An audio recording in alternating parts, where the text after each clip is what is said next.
Hello, everybody. My name is Jarrell Black. I'm the Northside Neighborhood Integrations Manager for CelebrateOne. Welcome back to C1's Table Talk. C1 Table Talk is brought to you every fourth Thursday of every month. And if you're new to Table Talk, welcome. We create this content based on the feedback from our families like you. So if you're looking to hear a topic, or if you want to discuss something that you're really interested in, or if you want to connect to one of our community health workers, please reach out to us at 614-570-3592. Once again, that number is 614-570-3592. We know these are some really hard times and everyone is feeling isolated, so we want to make sure that we connect you and your babies to all the resources possible. So once again, reach out to us at 614-570-3592 if you're interested in connecting for resources. Crystal Turner with us today. She is with WeRefuse.org. Crystal, why don't you give us a little bit of information about We Refuse? WeRefuse.org is formally a Hand Up to Success nonprofit organization that I started in 2016, unfortunately after the untimely murder of two of my adult children, Janaea Harvison and Donnell McDonald. The name changed actually just recently because my position in the community in terms of what I wanted to be able to do and give back and contribute to the community was more aligned of what we're refusing, simply as mothers, as survivors, even as a community as it relates to gun violence. That's great. With more people like you guys in our community, definitely. So let me ask you a quick 3 questions, just to give a little bit of background on you and your organization. Please share your story with us. As I stated, Jarrell, my story started like, unfortunately, so many others that now find themselves being victims of gun violence.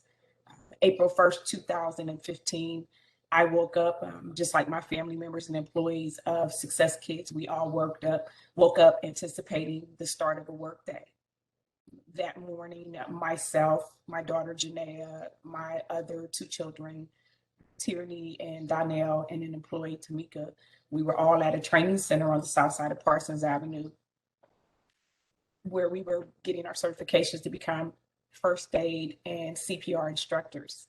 We completed our morning session, and at 11:30, we took an hour break for lunch. At exactly 12 noon, I received a phone call from Tamika on the other end of the line, crying and screaming that my daughter Janaea and my son Donnell had just both been murdered by my daughter's estranged husband, Roy Harbison, in the parking lot of her business.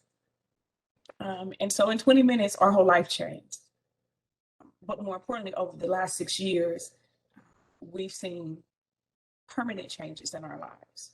And because of that reason, I started a foundation, as I stated earlier, that initially was called A Hand Up to Success. And the goal has always been to use our personal experience as a way to give back to the community, to make sure that other families don't have to have the exact experience that my family and I shared. And so what I try to do is do things like what I call teachable moments, in using the interaction with our community resources, and some of the experiences we've had to share what that has looked like for me and my family, as a tool to say, here are some of the steps that, unfortunately, when gun violence impacts you and your community, these are some of the things that you will incur. But more importantly, to make it a teachable moment, to show that for the things that are not working in our community, here's ways that we can improve or add to services that would be viable and useful in our community to families who have not only been impacted, as well as those families who were also looking at preventive measures on how we can slow down the gun violence that's happening in our community. And so through that, some of the things that came about was a peer support group called Mothers in Healing. And Mothers in Healing is a peer support group that meets every 3rd Saturday via Zoom right now. We are gradually going back to in-person. And I simply, it is a group of other mothers who unfortunately are bonded, as we have all lost children to gun violence.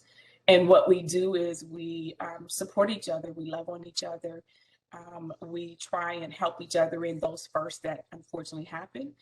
But more importantly, within the last hour of us meeting, we invite a licensed therapist into our group to help give us tools to cope with and enlighten some of the things that we may be experiencing that therapist provides that professional mental health aspect of it that we so much need.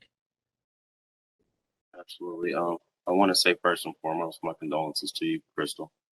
Thank you. I'm sure you've heard that a billion times now at this point, but I would be remiss if I did not say it.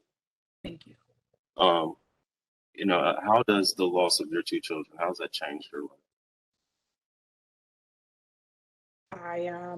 Probably the biggest change is now the fact that in the loss of my two children, I became what I call a second-time parent. I am currently raising my daughter's two children, who at the time of their mother's death were 23 months old and 5 years old. And they are now 8 and 11. And so at 57 years old now, having an 8-year-old and an 11-year-old has been an interesting adjustment. When we think about the aspect of education and how now every year it is pertinent that I go into the schools and I meet with their teachers to share that my grandchildren live in a non-traditional family household, and that the way that they identify me is not how legally I'm defined or even emotionally how I am defined with them. Because of this situation, when we think about grandparents who now find themselves a part of what we call grand families, you look at the issues of housing. What does housing look like for many?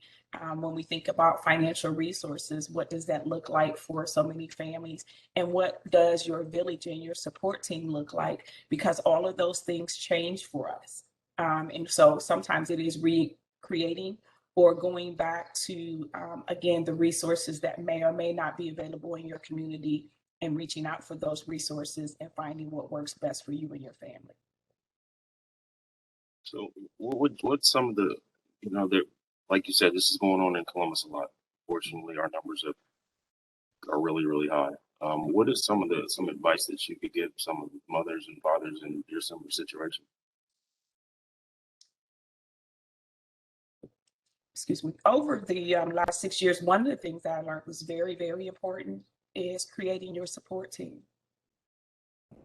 Your support is critical. And I say this to the support team versus the parent or the individual who is dealing with a loss. And we all know here on this call that loss doesn't necessarily mean the death of a child. Loss can also be a decision that a mother has made to allow someone else to raise their child for a variety of reasons, or it can be the unfortunate loss of a miscarriage. And we still need that support team. And so the challenge with the support team is, how do you help someone who doesn't know what their needs are just yet? And what I say to that is simply ask them, what is it that you need from me today in this moment? How do I support you? Because the support today or this moment may look differently in an hour or a day or a week or a month. And so it is, it's hard to tell someone what you need when you don't know what you need, because you're still processing the experience of the loss that has taken place in your life. However, for the individual, what I will also say is, don't be disappointed when your support team begins to change. And what I mean by that is, we go through a period where the people you thought would be your strongest, those relationships shift. And it's not a bad thing. It's not that they don't love you or care about you. Sometimes we simply just don't know how to support each other. Secondly, I would say, make sure that you reach out and you take advantage of all of the resources that are available in your community. And that sometimes means we have to be the one to pick up the mantle and Google and make phone calls and ask. And that really ties into the third one, which is, don't be afraid to ask. Remember that you don't have to be strong in this, that there are other people around you who can lift you up and be your strength when you can't be that. And that's probably the biggest one, is just simply reminding you don't have to put on the face and act like you're strong because you're going through something that is very difficult. So we don't expect you to be strong in that moment. There's generations that are raising children these days. Give me your insight and a little bit of background on what your thoughts are. My thought on that is when we look at as a whole of what's happening in our communities, we're talking about those generations of generational, what we like to call curses. But more importantly, what we're looking at is, I believe right now in our youth, what we're seeing is that second generation of children who have been raised by children. And what I mean by that is we all remember that there was a period where we looked up and a lot of our young women, some of them as young as honestly 8, 9, 10 years old, were becoming mothers while they were still babies themselves. And unfortunately, what happened is that mothers unintentionally, we went into this. You decide to get out here and you decide to do this. I'm not raising this child. You're raising this child. Well, a child can't raise a child. A child can give birth to a child, but a child cannot emotionally raise a child because they're still a child. They're still preparing themselves for life, let alone now there is an adult responsibility that's being added. So what we're seeing is those babies who became adults, who repeated the cycle, then they had babies. Now we're seeing that group of children who are in that age group of 10 to 25, who are out here in society surviving. And not in a way that society looks at and says they're doing these amazing things.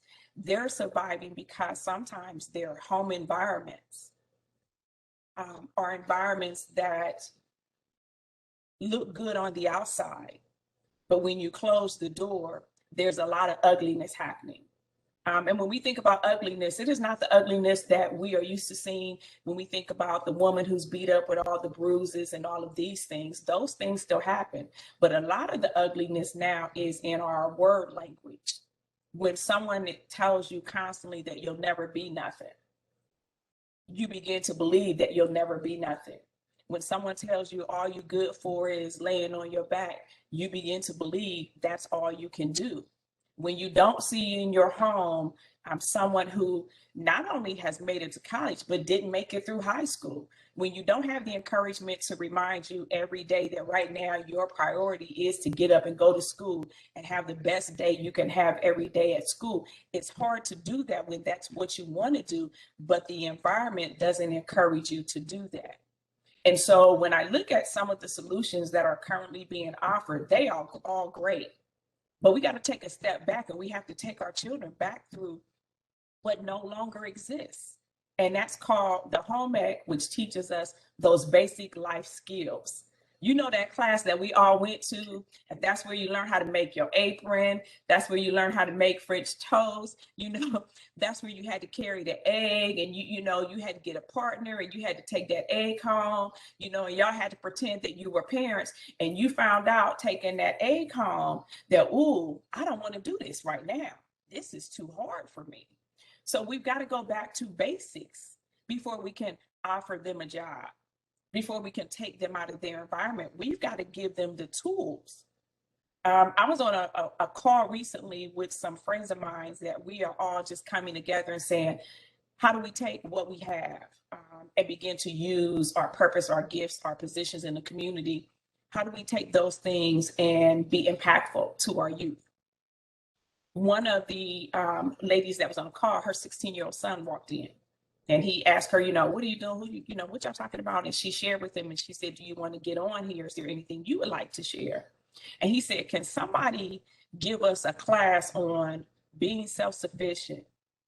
Can we get a class on, you know, how to balance the checkbook, you know, pay your rent, you know, I'm going to add dress for a job, you know, how do you get from this place of being 16 years old as a child, but sometimes having the responsibility of a 40-year-old, you know, and if nobody's ever given you those skills or ever thought enough to pour into you to say that you don't have to be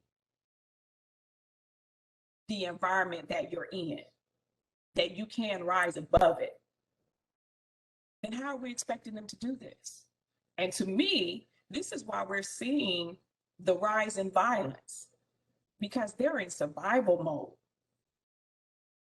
You know, it doesn't help that guns are more accessible and all of these things, but we as the mature adults in our communities, we also have to be accountable for the actions that we are not doing, which is when you see wrong or you see them being misguided, we're not stepping up and we're not correcting them. And my correction doesn't mean I'm going to go in and I'm going to chastise you and I'm going to tell you, you know, you don't have the right to.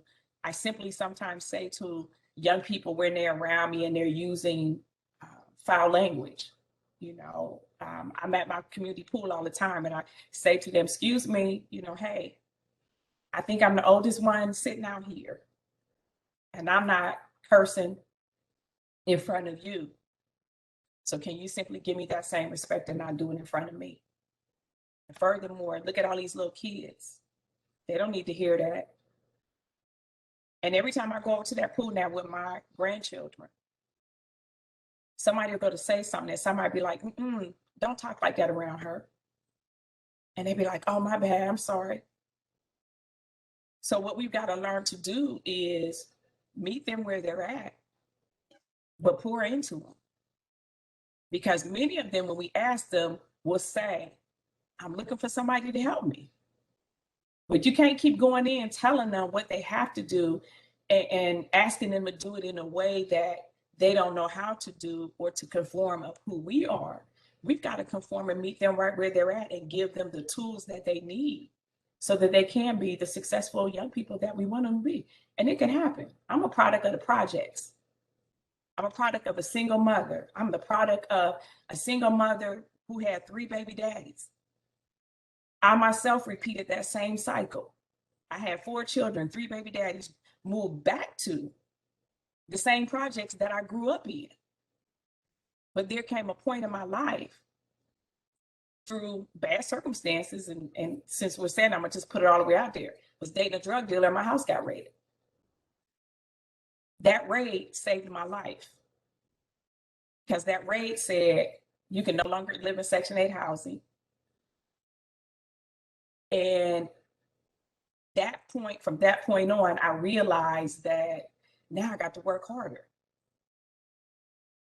I moved, relocated to Columbus, Ohio, went through a bad relationship with their father because he was on drugs. And his words gave me determination. He said to me one day in an argument, he said, you ain't gonna never be nothing. He said, because I made you into who you are. And my thoughts was, well, I'm living in the projects. I'm with 4 kids and I'm on welfare. Well, dang, you did a lot. And because my personality is that all you have to do is tell me that I can't do something, and it makes me more determined to do it, I said to him, watch me. And so I'm excited to say that my 2 daughters and my oldest niece broke the first curse, because at 19 years old, all 3 of them were in college and nobody was pregnant. They all walked across a high school and a college stage. And so they changed the game in our family. And we've kept that success going. We've kept that going with the grandchildren that now, again, what I say to them is simply, your job and your responsibility right now is every day to wake up and be the best you can be. That starts with making school exciting. Because in order for you to get to college, you got to complete them 12 years of formal education. And so every year we have that conversation about next year, what is the goal? What is that process? What do we do? And for me and our family, even in that means we had to change some things. Being honest, do I want to show up at sports practices and things? Not at 57. And I've already done it, but I continue to show up. We continue to go to the games. I've had to call on friends and say, okay, this new math, I don't know it, so walk me through it. But the biggest thing that all of this has done for me is August 23rd, I will be back in school myself. working towards completing my college degree that I never received. Simply because my grandkids said, well, yeah, you bragging about, everybody else going to school. What college did you graduate from? And I was like, what had happened was, you know, and I thought about, I don't have an excuse anymore. So when my grandkids go back to school, I'll be in school as well. I'm working towards an associate's degree first, and we're going to take it slow, but I am doing this personally for myself to obtain something that is personal for me, but even more importantly, being the example that I want to be, not only to my children, but to everybody else, to say that as long as you're still walking on this earth, we all have the ability to change. We all have the ability to get it right. We all have the ability to do something different. We just have to make it a choice every day to get up and do it. Absolutely. Absolutely. And what's the best way that our constituents and people going through this can get in contact with you and connect with your resource to help them in through their time of need? The best way you can help me to help the community is you can go to any of my social media pages or websites, crystaldturnerllc.com, werefuse.org, mothersandhealing.com. Those three websites will give you all the information that you need in regards to how you can continue to support and work with not just myself, but your friends, your family, your neighbors and coworkers who may be going through similar losses. You can support them. Even more importantly, the other thing that I'm now asking that honestly has always been a challenge is to now say financially, we need your support. In order to do this work, it costs. There is a price tag that goes along with it. And oftentimes for smaller nonprofits, we struggle to do the groundwork that we do. So you can also financially contribute. I am a legitimate 501c3, so I am active.